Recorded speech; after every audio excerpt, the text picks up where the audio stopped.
Alright everyone, it's about that time. The Nintendo DS versus the PlayStation Portable. Where in the world do we even begin with this? Okay, so I'm just gonna say it straight up, by the end of this, we're not gonna have a winner. I am too biased in the way that I love both of these devices like they're my children, so...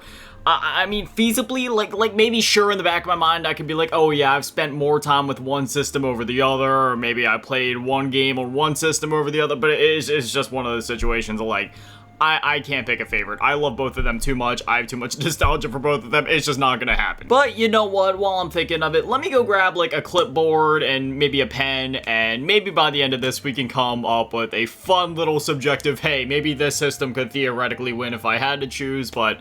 again, that's the most you're gonna get from me, so yeah, I'll be right back. For you, it'll be a second. For me, it'll be like, I don't know, maybe like 5 minutes as I try to dig through my closet. Shout out to the OGs of the channel. You will remember, like, a while ago, I made a video trying to draw some video game characters, so, I mean...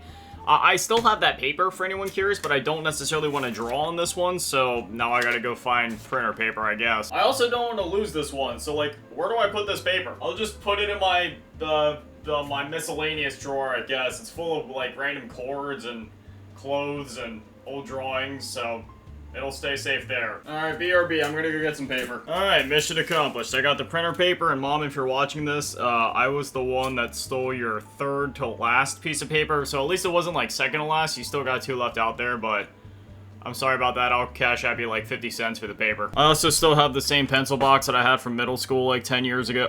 Oh god, middle school was 10 years ago? So, yeah, I've got a number 2 pencil from there. This is where I keep all my drawing supplies, so... let's do this. What categories should we break this down into? I guess we could go, like, maybe time of relevancy, because I feel like that can really speak to, like, how well a console did. I mean...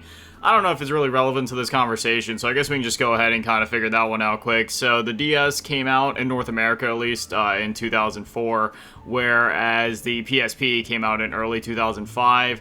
The 3DS came out in 2011, early 2011, whereas the PS Vita came out in 2012, so I mean... well, actually thinking about it, they were both on the market. Like, in terms of their actual relevancy, it would have been 7 years for either of them, so I mean, I don't know. But then again, I feel like the DS was supported throughout the entirety of its generation, whereas the PSP was supported by Sony less towards the end of its generation, very similar to the PS Vita.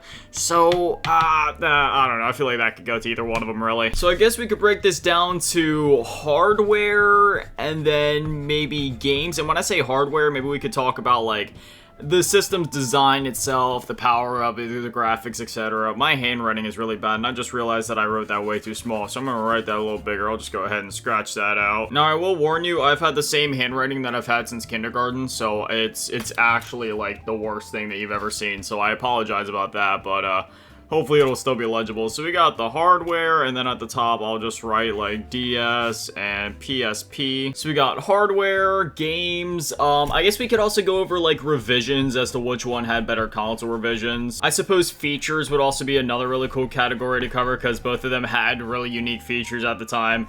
And then I guess we could go over just, like, overall usability or accessibility for somebody that's never played games before, because I feel like that is a really important factor as to whether or not a console's gonna take off. I mean, not necessarily, but I feel like, you know, for somebody opening the console for the first time, or somebody just looking at it from, like, the sidelines, you're testing at a store kiosk, like, if they're gonna buy a console, but they're a relatively casual gamer, I feel like the accessibility of it can play a factor into it. I mean, just look at the Wii, for example, so...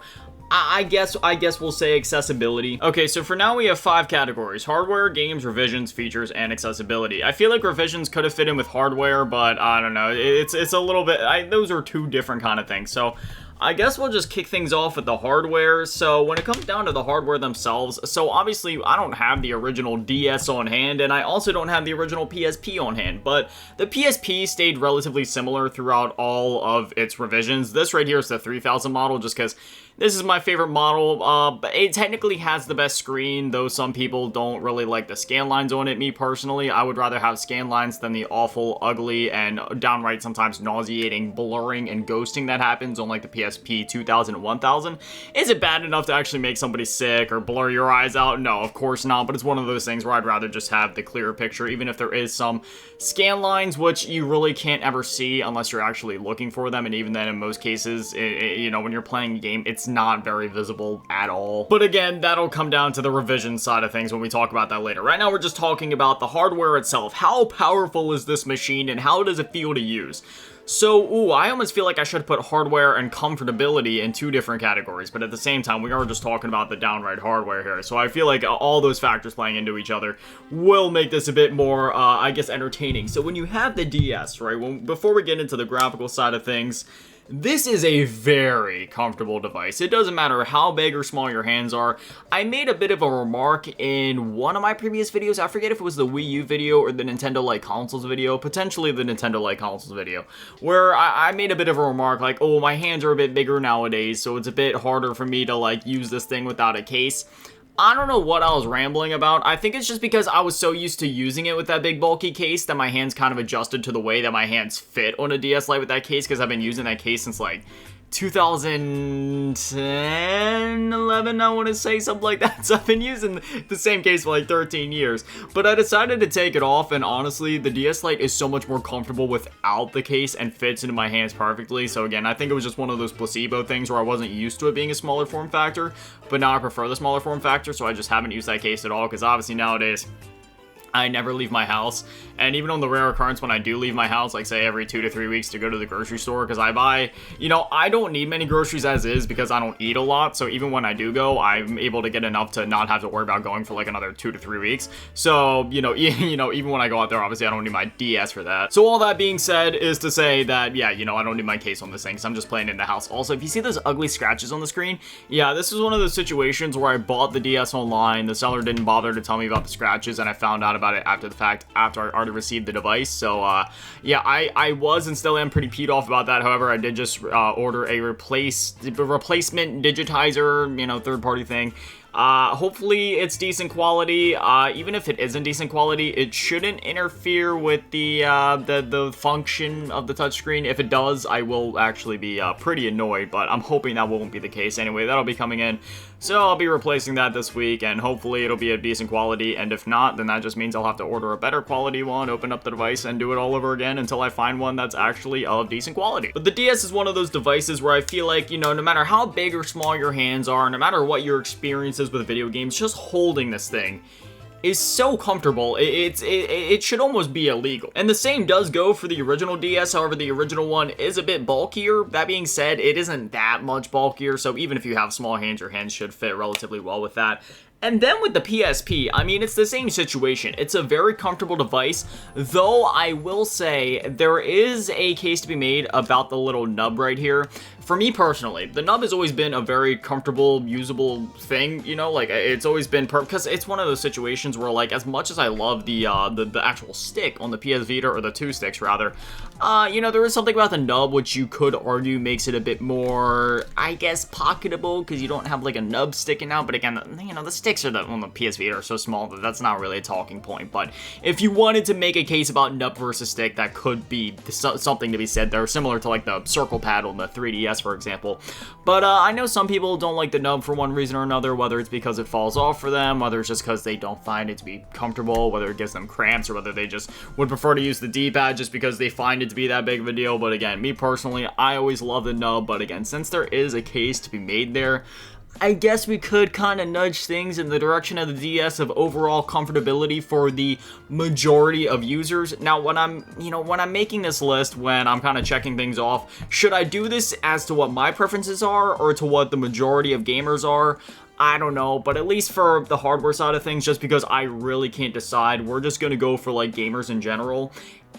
I'm probably just gonna have to give it to the DS, just because I would assume that would be the more comfortable device overall. Then again, that might also fall into the accessibility category, but I'm trying to keep the accessibility part down to the software, so we won't really include that. So I guess for the moment, we'll give it to the DS just ever so slightly, just because of the nub, just because I have heard some complaints, whereas with the DS, I really haven't heard any complaints.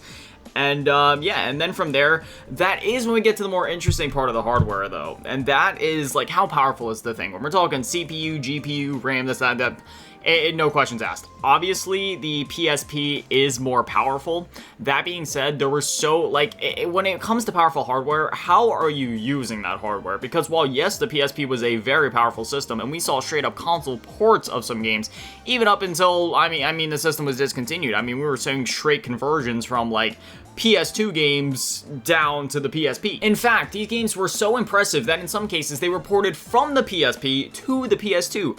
GTA, Liberty City Stories, and Vice City Stories being one of my go-to examples, as well as some of the Ratchet & Clank games. That being said, the DS, even though from a graphical perspective, it may have not been pushing as many boundaries as the PSP was at the time, just in terms of sheer power, it was working with the hardware that it had, man. Super Mario 64 DS, New Super Mario Bros. DS, which, I guess that isn't like a graphical showcase, but I mean, it's a pretty visually impressive and beautiful looking game. Mario Kart DS, for example, there's a lot of games that were still pushing the boundaries of just like, just fun video games in general outside of graphics and such, and also being quite innovative with that second screen, so I don't know, man. Like, when it comes to when it comes down to the hardware, right? If we're looking beyond just sheer power and we're talking sheer innovation, I feel like we'd be lying to ourselves if we said that the DS wasn't just pushing the bar a bit further when it comes to innovation. Now, is there something to be said about shovelware and gimmicks when it comes to the DS and forced mic usage and forced touchscreen usage when it wasn't needed?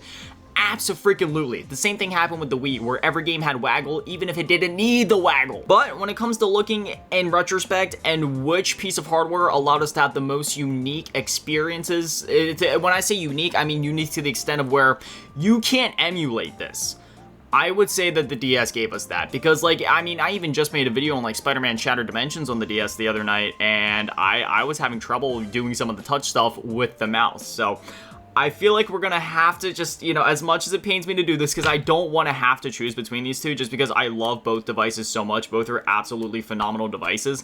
I'm just trying to look at this as unbiased as possible and be like, hey, which one pushed the industry forward or tried to revolutionize things or was just completely innovative to an extent where you can't even emulate it?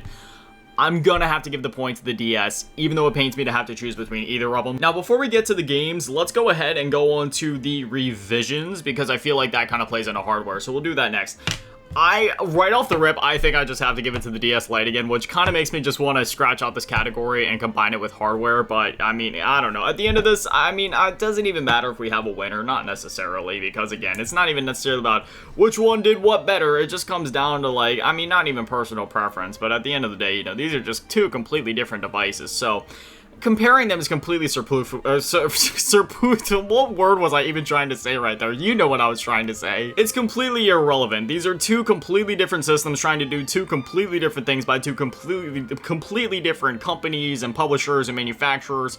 This is all just, funs, craps, and giggles. I do gotta say, though, in terms of just sheer facelifts and in terms of sheer innovations made with revisions, it has to go to the DS. And I'm not even just talking about, the DS to the DS Lite.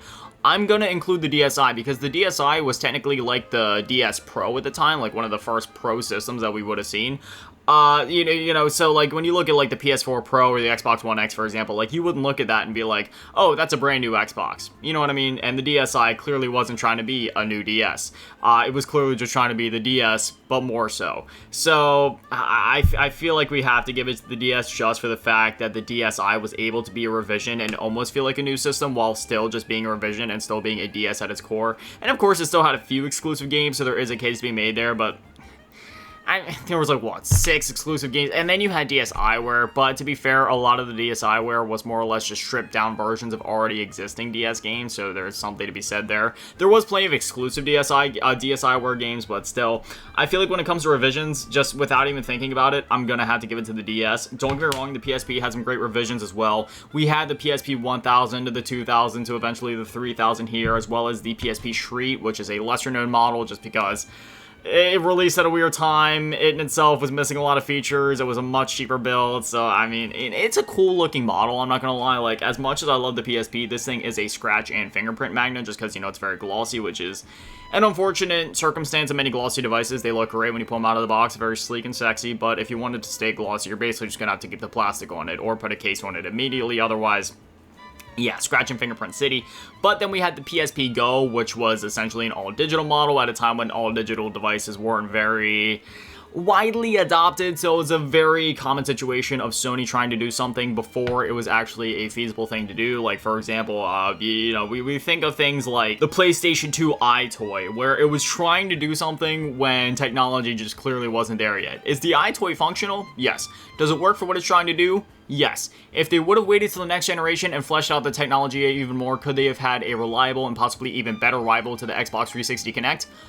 That combined with the PlayStation Move, 120%. So Sony has done this time and time again, where they'll try to push out a piece of hardware before the thing they're trying to do is necessarily feasible in the wider consumer market. So again, the PSP Go, don't get me wrong, and it's an amazing revision. The PSP Street, a little questionable there. And the 1000 to the 2000 to the 3000 was one of those, if it ain't broke, don't fix it type of things. And it just made an already sleek, sexy, beautiful, comfortable device even more sleek, sexy, and comfortable.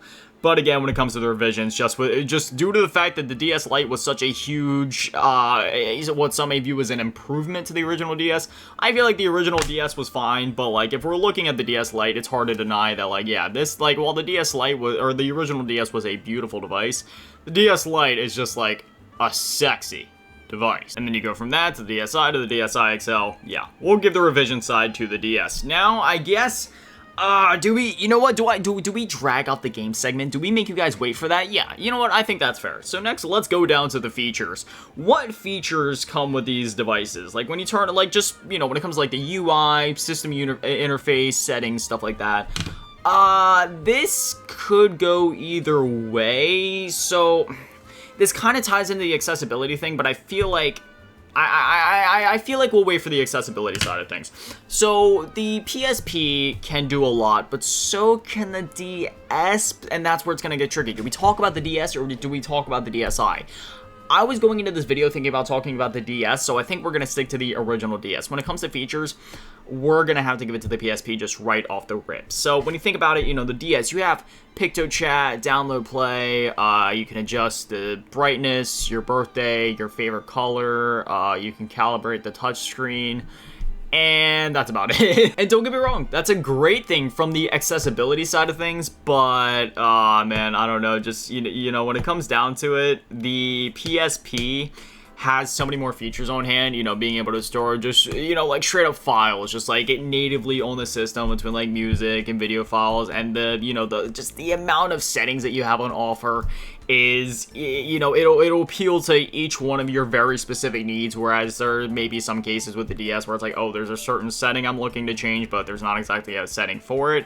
Has that ever been a case for me or anybody else? I don't know, but I'm just, you know, putting out theoreticals here, to where the PSP, there were so many minute, tiny, very specific details in the settings and very specific things you can change, to where, like, there's a lot more features there on top of the other things that I already mentioned that are just already leagues above what the DS was doing at the time, until the DSi.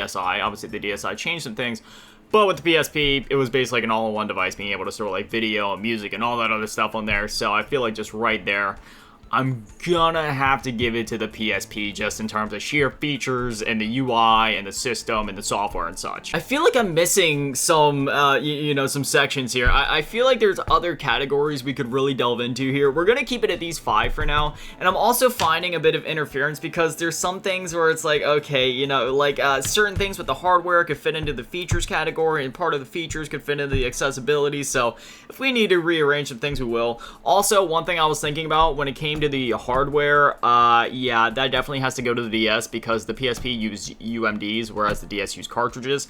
I love UMDs. It was a very innovative way of trying to take that console experience on the go. You know, Sony doing their classic thing of just, you know, trying to do something wacky, trying to do something crazy, trying to do something innovative, just throwing it at the wall, see if it sticks, similar to like the iToy example from earlier. But yeah, I will say that I do prefer cartridges. Not necessarily that UMDs are bad. It's just one of those things where cartridges tend to be more reliable in terms of just holding up over time and not being loud and being a spinning disc spinning 2 feet from your face. Again, is the UMD a bad thing? You know, the fact that it's spinning 2 feet from your face? No, but it also can be a little loud and a little terrifying if you're playing at night with the volume real low, and then you just hear the thing in the back sounding like a lawnmower engine start. I'm like, you're about to play like a Batman. You don't know if your system's about to like explode in your hands. Next up, let's talk about the accessibility. I almost dropped my pencil on my PSP and I would have cried myself to sleep. When it comes down to accessibility, Yeah, unfortunately, this is another time where I'm gonna have to be like, alright, I hate being biased, but it's gonna have to go to the DS. Because when you turn on the PSP, there is some work to be done. You kind of have to like turn it on and be like, okay, I'm in the XMB, this is where my game, and it's one of those things where I'm not even talking just like how easy is it to navigate, I'm just talking about also like how intuitive is it, because how intuitive it is can also play into how accessible it is for the masses. And, you know, the DS, you turn it on, it says touchscreen to continue, and immediately, you're right there. Just, your game is right there. And while the same thing can be said about the PSP, you turn it on and your eyes do just wander just a little bit more. You're looking around like, okay, wait, that's the game icon, that's the music icon, there's the settings, there's the PlayStation Network, and then, okay, so my games are there, there's my save data. And while, you know, that plays into the features thing from before, where it's like, okay, there's many more features on the PSP. You can, like, manage all these different files, do all these different things, and there's a lot more to do there. The DS is just, it's much more simpler, which makes it more accessible, which is why a lot of people, like, also prefer Apple over Android, because me personally, as, you know, a bit of a you know, tech nerd, tech geek, tech wizard, I like having, I guess my systems be a bit more open, so then I can interact with more parts of it, or modify certain parts of it, or just do what I have to, in other words, you know, make it a bit easier for me to emulate things. Anyway, you know, it's just, things are a lot more open on Android, whereas Apple, it's a lot more streamlined and better for the simple-minded, aka, in other words, more accessible, which is why a lot of people prefer Apple. But for me, I prefer Android just because it's a much more open system when it comes to navigating files, downloading programs, and it's much easier to tinker with things and do things you're not supposed to be able to do on Android. Okay, I'm a rebel. I like being able to do things I'm not supposed to do. That's why I like Android. So in terms of accessibility, I'm gonna have to give it to the DS, just because similar to the Wii, it's very intuitive to where, again, you just like immediately, here, let's just do it all together, okay? We've done this all before. You turn it on, you wait a moment, there's the DS thing. It says touch the screen to continue, but you don't even need to do that. You just click A, and then immediately, it's right there. You're ready to click on your game, and that's that. Sure, below you have some other things, and your eyes may wander a bit, but when your eyes do wander, it's very intuitive as to what your eyes are wandering to. Oh, that's a calendar. That's a clock. PictoChat, DS download play, there is no game pack inserted, what's that? You might wander to that, but otherwise, if you're turning on your DS, you're probably just gonna hop into a game, and again, it's right there, and your eyes are gonna do very little wandering, and even when they do wander, it's very intuitive as to what everything is, but with the PSP, you know, it'll probably take you a little bit to at least navigate and figure out where everything's at. I mean, sure, once you do navigate it, or even if you had a PS3 before, then sure, you'll know where everything's at, but if it's your first time using a PSP, might be just like a few minutes of learning as you navigate the menus and see what everything is. Now finally, the games. And this, oh gosh, honestly, this might be the first time where I just have to give a point to both of them, because there is no way to choose this, because, okay, so here's the thing. If we look at game quantity, we give it to the DS. If we look at game quality, it goes to both. Like, there's no, okay, I gotta take the glasses off. Have you guys ever seen a glasses-less grotesque? We're taking the glasses off for a minute, because this is one of those professor takes off the glasses and gets real with you for a minute, okay, Chief? Look, when it comes to the DS, and oh gosh, I look so weird without glasses. They gotta go back on. I look like an alien. Listen, Chief, the DS had a bit of Wii syndrome, where the device got so popular that it was just shoveled down, just buried with shovelware. But when you took the time to search a little bit, you'll find your Chrono Triggers. You'll find your Neo The World Ends With You. You'll find your Mario Kart DS. That being said, yeah, there was still a lot of shovelware in the system. So while you could technically give the quantity count to DS, when it comes to sheer quality, it depends. I mean, don't get me wrong, you guys know me, I'm the type of guy where I never dunk on any video game ever, just because I don't believe in doing that. It's very disrespectful to the artists and the developers that created it.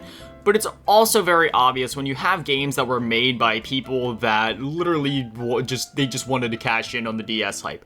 Look, like, I'm not gonna say names, I'm not gonna point out certain games, but I'm just gonna say, you know it when you see it. The games that are barely functional as video games, that's where I can, like, here's the thing. A lot of people complain about video games when it's completely unjustified. Like, I'm gonna throw out a hot take right here.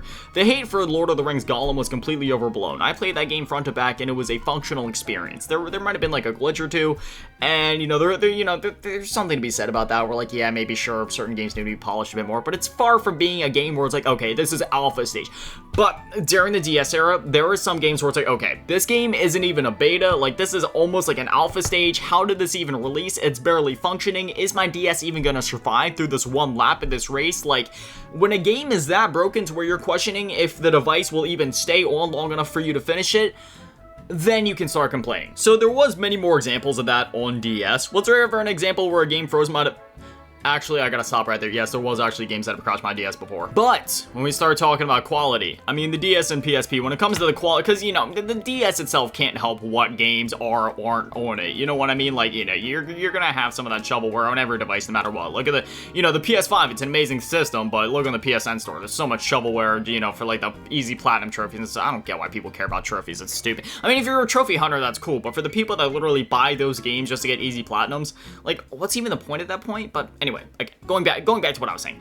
The device itself can't help what shovelware is on there. So when we look at the sheer quality of games, I think we might just have to be honest with ourselves and give a point to both of them. Because I couldn't imagine a world without the DS, and I also couldn't imagine a world without the PSP. I need my Persona 3 portables. And while yes, Persona 3 Portable is technically just like an iteration of the original Persona 3 on PS2, Portable is different enough to where it almost feels like a completely different experience. There's different things added to the game with the whole new campaign. And even beyond that, if you know, move past that and just look at the exclusive games to it, you had games like God of War, Chains of Olympus, and Ghost of Sparta and such. And then you had other games like Little Big Planet Portable, you know, which was basically like a brand new PSP experience based off of the original PS3 game. Because there's a bit of a misconception sometimes that like the Little Big Planet games are on the portable devices like PSP, and I'd say PS Vita to a lesser extent, because I have seen some confusion as to like, oh wait, isn't this just the PS3 game, but da-da-da-da-da, then people kind of have to reiterate for them. But no, the Little Big Planet games, like all of them are unique, and again, while the one on PSP does kind of feel more or less like a spin-off of the first game, it has some similar aspects, it's a completely brand new experience, and even if you play the original Little Big Planet, it's worth playing there. And there's just so many examples of that, of games that are exclusive to the system. Secret Agent Clank, Daxter, and then you have so many like amazing spin-offs, or just like I don't want to say like reboots of games, but games that were clearly trying to be a bit standalone on the device, like towards launch, especially games that were just called Gran Turismo, just called Dynasty Warriors. Like there wasn't any numbers in the title, they were just trying to do a new thing on the portable device, and there were so many like innovative, boundary-pushing experiences, not just in terms of graphics, but also in terms of gameplay. You had games like Spider-Man 3 in 2007, where it was a completely open-world, free web-swinging Spider-Man game on the PlayStation Portable. You also had really fun and quirky little ports to the PSP with like The Godfather Mob Wars, which was essentially the PS2, Xbox 360, and PS3 game, but, you know, just, you know, kind of like squeezed down a bit to work on the PSP. As I was listing off all the versions of The Godfather, I also forgot to mention that it was on the Wii, which was also another really fun version of the game. The Godfather was just an amazing game in general. Love that game. Absolute masterpiece. Same with the sequel, The Godfather 2. I wish we could see like a, you know, whether it be like a remaster or a port of that game, or just like a brand new sequel to that game, but with licensing and everything, I'm sure it's a nightmare. And hey, they just announced a new Mafia game, Mafia the Old Country, so that'll give me my Godfather type fix. But anyways, yeah, you know, so that was like a really cool thing that we saw there. We saw some games like that. Then we also had the PSP minis, which were so cool. We had like the Terminator PSP mini game, which was really fun. And then we had, so, you know, some of like the PlayStation Network games and such, like Super Stardust, which Stardust has always been one of my favorite like shooter franchises, you know, as they call it, a shmup. For any of you that have been watching the channel for a while, you know I love my shmups. And once again, the list just goes on and on and on. Dragon Ball Shin Budokai, like just saying that right there just gets me in my nostalgic feels, just because I love that game so much. There's just so many phenomenal games on the PSP. You also have some games that kind of harken back to simpler times, you know, like Luminous, for example, where it's almost, I don't want to say it's like Tetris, because it's not really like Tetris, but like, you know, looking at it at first, you might kind of think like Tetris or whatever, but that game's like, you know, it's just one of my favorite puzzle games of all time, between the soundtrack and the graphics, and just, I don't know, there's something about the way that that game gets my dopamine senses firing that I just absolutely love. And there were so many amazing experiences to be had that are both unique and also just, you know, came from the PSP, whether they were ported to other systems later, ported from other systems before to the PSP, or just exclusive to the PSP at the moment. And then we look at the DS, and man, when it comes to the games, once again, the quality is just flying off the charts here. We have launch titles like Super Mario 64 DS, we have games like New Super Mario Bros. DS, Mario Kart DS, Neo, and then we have the amazing ports like Chrono Trigger, and remakes like Final Fantasy 3, which was a 3D remake of the original Final Fantasy 3, not the original Final Fantasy 3 from SNES, which was actually Final Fantasy 6, but the actual Final Fantasy 3 from Japan, which never came to the US, but did finally come to the US on the DS, called Final Fantasy 3, at the actual Final Fantasy 3 this time, like for real this time, and it's a 3D remake. And then there's also certain conversations to be had where like sometimes the same game would be on the DS and the PSP, but the PSP version could have been seen as more advanced or impressive. Like, we had Toy Story 3, which was like one thing on the DS, but then on the PSP, it was the same thing as the console game, but not the exact same as the console game, because there was actually like multiple versions of Toy Story 3. So you had like the Xbox 360 and PS3 version of it, but then you also had like the PS2 version of it, which was then ported to the PSP, and then you also had the DS version of it, but that was completely different from both the PS2 and PSP and the PS3 and Xbox 360 version. It was like its completely own thing. So really, if you want to get the full Toy Story 3 video game experience, you have to play the game 3 different times on at least 3 different types of devices, but make sure that you're playing the right version that you're actually looking for. And one thing I will say about the DS is that it was definitely more multiplayer friendly. Like, obviously there was ways to do multiplayer on PSP, but the DS was obviously much more accessible, or just much more easy when it came to setting up multiplayer. Like, you go to Mario Kart, click multiplayer, click you know, like set a multiplayer match, somebody else on the DS goes to download, play, and that's that, you're into the match.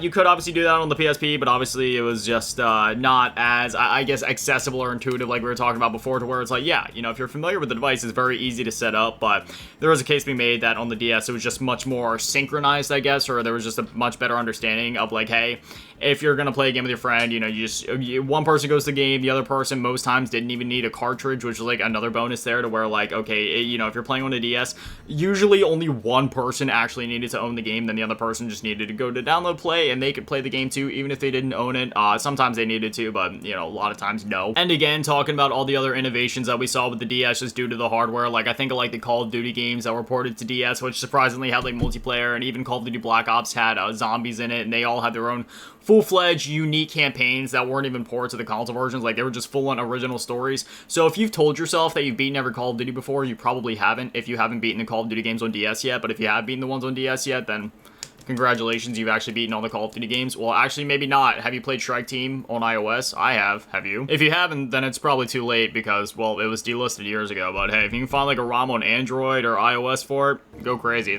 It's actually a pretty great game. It's very reminiscent of like Black Ops 2, has a lot of the same assets in it.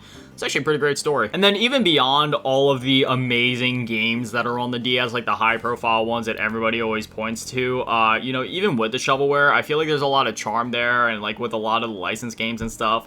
But again, you know, the PSP even had its fair share of stuff like that. Less on the shovelware side of things, but definitely with like the licensed games, because it was during that era.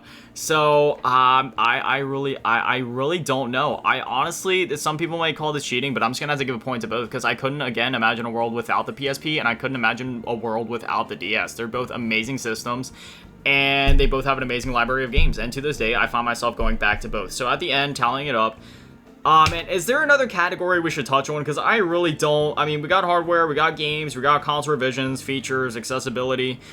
You know, there's probably like better things that I could have put in here. Maybe I should have looked up examples before this. Sorry, I have a bad habit of knocking the camera out of the way. My tripod is really crap, so all it takes is like a mere shake of the table and the whole thing moves. Look at it. So maybe next time if we do another one like this, I was thinking of doing some other ones. Not gonna spoil what they are yet, but we have some other fun console comparisons coming up I was thinking of doing. But yeah, I'll have to maybe watch other people's videos, or I don't know. I haven't really watched YouTube. It's been a while since I watched YouTube. I don't really watch YouTube anymore. There's some people, like mutual content creators that I talk to, that, you know, I'll watch their videos, or if there's certain creators I know, I have like a list of like a handful of creators that I can tolerate to watch anymore. Maybe if they've made videos similar, I could see what they've done, or maybe like go online and see what people typically, you know, write down. I'm not trying to copy anybody. I'm just trying to make sure we're covering all our bases here for the sake of our conversation. But yeah, either that, or if you guys have suggestions for other categories we could cover, then, you know, I'll do that as well. But anyway, at the end here, I forget if I mentioned it already, but yeah, DS has 4 points, PSP has 2 points. If you're wondering how all the categories came down, hardware, the DS won.